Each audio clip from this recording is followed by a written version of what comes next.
Howdy.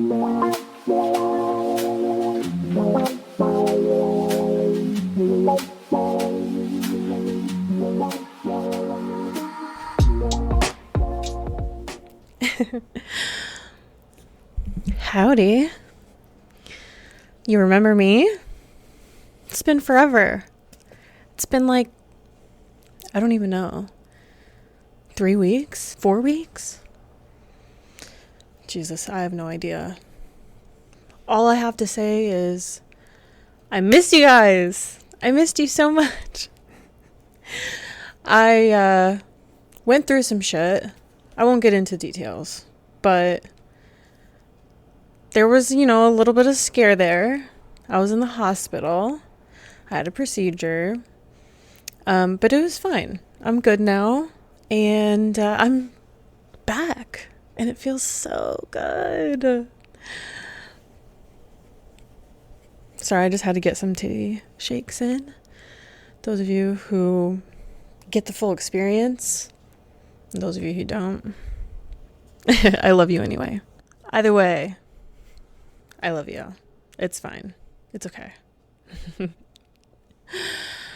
How have you been doing? What have you been up to? I guess you can't really answer that, but I can tell you what I've been up to. I've been recovering, first of all. Whatever. But I've also been playing some games, and I've been reading some books. I have to take a second to talk about my fan fiction obsession. So there's a website called Archive of Our Own, AO3. And it's basically a fanfic site. And there's some great pieces of work on there. There's like short stories, there's full-length novels, there's everything. And whatever fandom you can think of. Whatever fandom you can think of. I have even read Predator smut on there. So yeah, there's just about anything. But my favorite book that I've ever read is actually a fan fiction called Manacled. It's a Harry Potter fan fiction. Okay. And the reason I love it so much is because it's much more adult and it's so much more mature than Harry Potter. And I know, I hate JK, but she gave the space for better authors to kind of come in and make their own work. And I'm eating that shit up. Breakfast, lunch, and dinner, eating that shit up. So, and it really feeds into my fantasy of a dark romance, an anti-hero, a man that would kill for you. Or, tear down the entire world for you. I eat that shit up. Even and don't fucking judge me, okay? We're not judging here. There's no judgment zone, okay? But a stalker to love story, there's something, my brain is oh my God, it's so fucked up, but my pussy is that's kind of...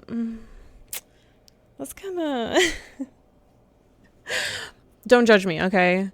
So yeah, I've been submersed in quite the fan fiction right now. It is another Harry Potter fan fiction. This one's much more of a slow burn, not as dark, not as mature, but still decently good. It's about the Marauders. It's about Harry Potter's dad and Sirius Black and Remus Lupin and Peter Pettigrew. It's actually a decent read so far. I'm probably only a quarter of the way through it, but I'm excited. I'll keep you updated if you give a fuck. So when I was preparing for this episode, I had one singular question in mind, but it kind of sent me down a rabbit hole. I researched this episode for 2 hours. I went to a coffee shop and researched it. I was so interested. It was so interesting. So, original question, and this might sound fucking goofy, but original question that has been plaguing me for years. did cavemen have acne? Did they suffer from pimples? Did they get like breakouts? The answer might surprise you. It's inconclusive. There was no precise answer. Because first of all, caveman's kind of like a broad term. You know, it covers all of the human-like species that have existed within the last 10 million years, you know. So it was kind of inconclusive for that.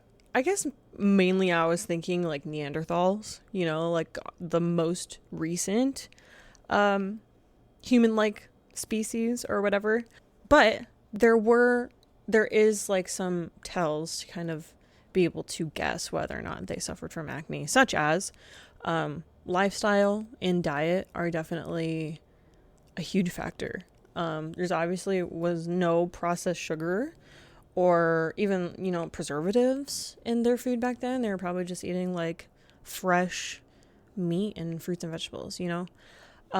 So that kind of makes you think like maybe they didn't suffer from any acne, you know? But then you also think like they probably weren't the cleanest people, you know?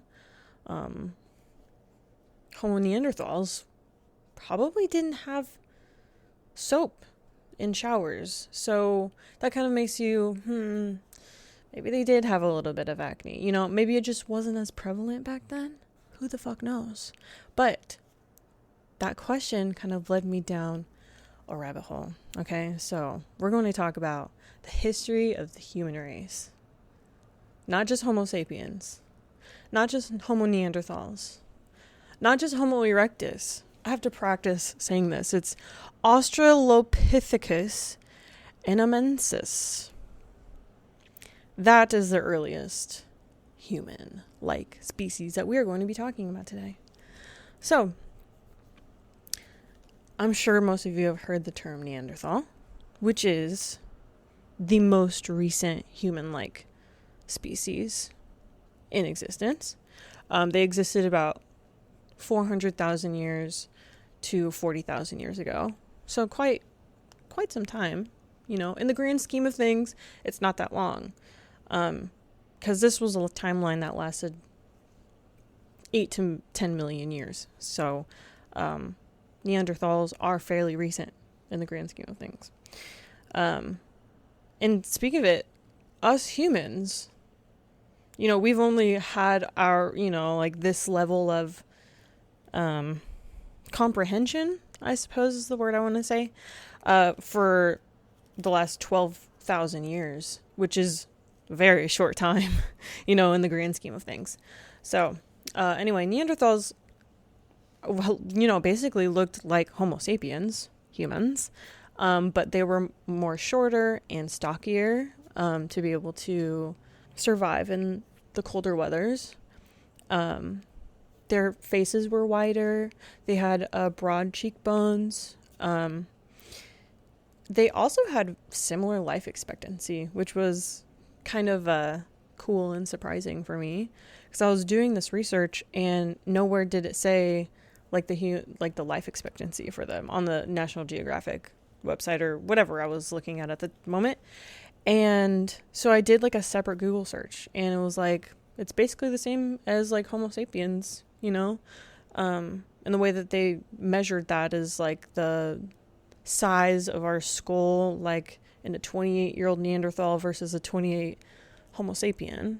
And it was basically the fucking same. So, and you know, I'm not going to try to get into like the science behind dating, because like I'm not a scientist. This is just cool for me, okay?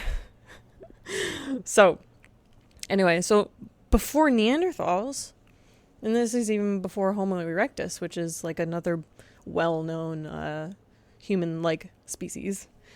How many times am I gonna say human-like species in this episode? I don't fucking know.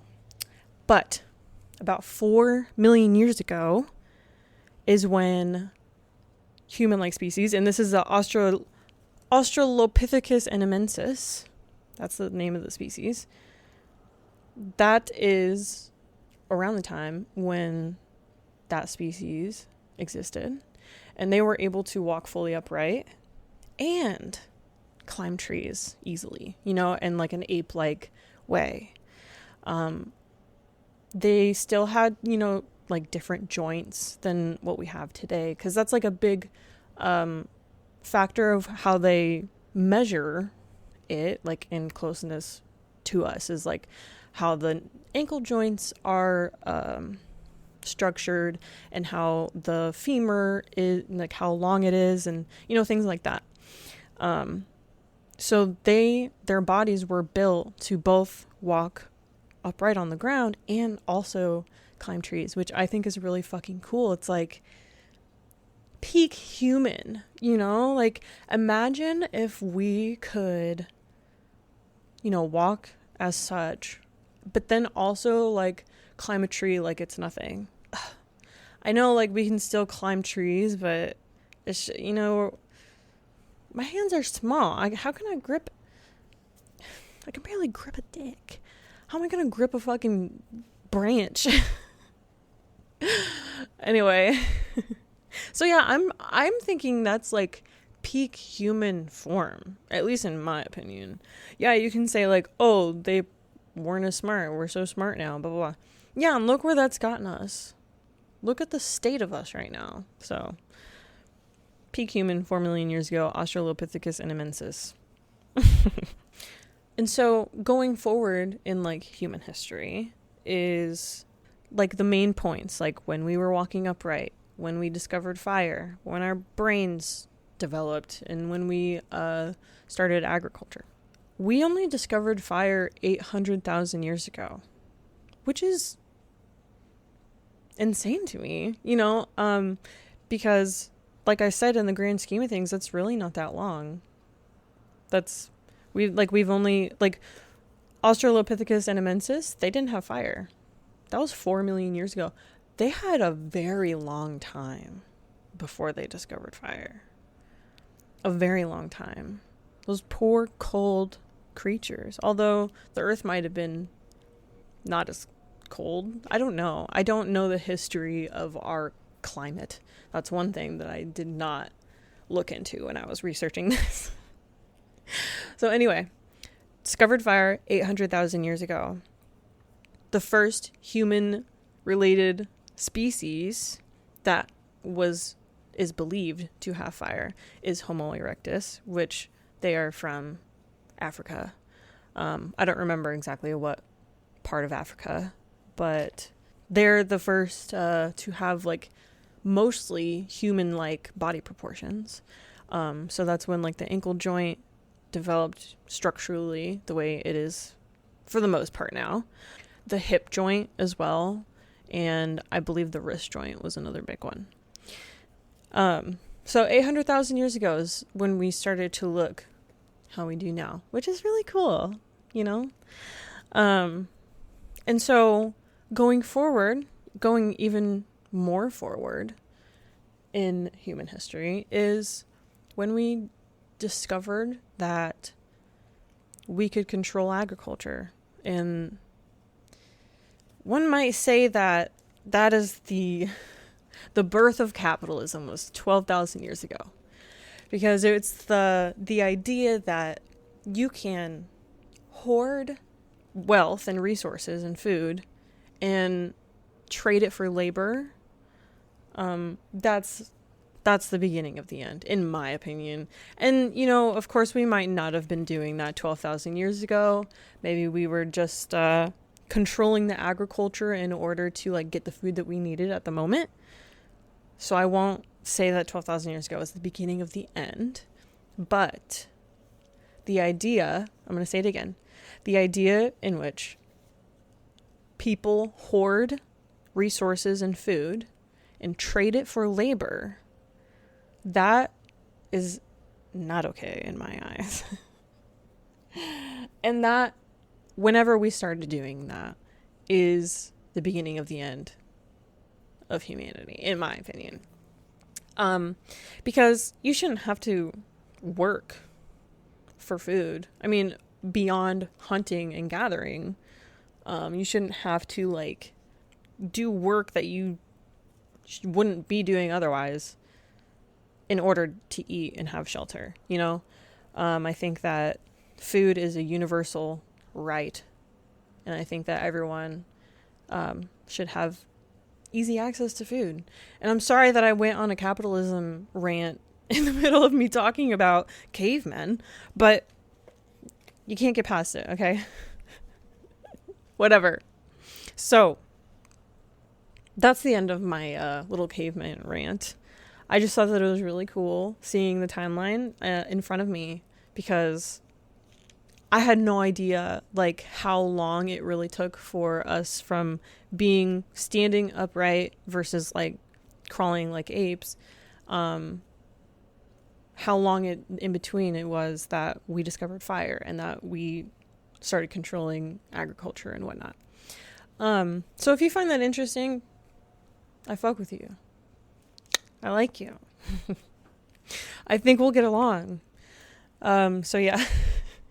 On to the cum counter and sex fact. So sex fact is, and I'm just staying on brand with the caveman thing. So it's believed by some scientists that the cave women use natural forms of birth control, such as cycle tracking and like some herbs. Obviously, they didn't have fucking hormonal birth control. They didn't have Nexplanon back then. But cycle tracking is something that women have used since the fucking dawn of time. And it's not foolproof, but it's incredibly reliable. It is. What kind of sex do you think they were having? You think they were having kinky sex? Do you think they were like cucks back then? There's gotta be like subby men back then, right? Or is there like the natural selection where like the cave women would only choose the biggest and the strongest? I don't know. 'Cause I don't know. I don't necessarily need the biggest or the strongest man. I just want someone who's not an idiot. So yeah, I don't know. Homework for this week is tell me or think about what kind of sex cavemen were having. Neanderthal, Homo neanderthal to be exact, or Homo erectus if you want, or fucking Australopithecus inamensis. What kind of sex were they having? They were probably hanging off trees, getting their dick sucked or something. Who knows?